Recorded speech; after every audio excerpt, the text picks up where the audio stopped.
Indian ഉൽപ്പന്നങ്ങൾക്ക് US അമിത നികുതി ചുമത്തുന്നതിനിടെ ഇന്ത്യയെ തങ്ങളുടെ വിപണിയിലേക്ക് ക്ഷണിച്ച് റഷ്യ.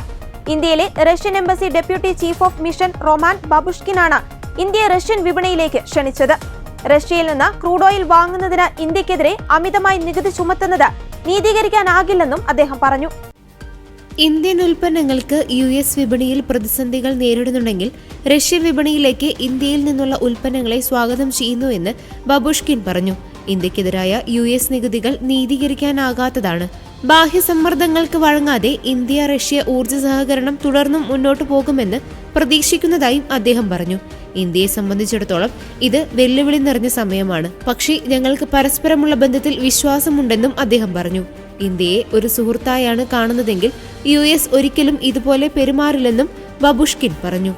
റഷ്യയിൽ നിന്ന് ക്രൂഡ് ഓയിൽ വാങ്ങുന്നതിന്റെ പേരിലാണ് ഇന്ത്യക്കെതിരെ യുഎസ് 25% നികുതി ചുമത്തിയത്. ഇതിനു പുറമെ മറ്റൊരു 25% നികുതി കൂടി ഇന്ത്യക്കെതിരെ യുഎസ് ചുമത്തിയിരുന്നു.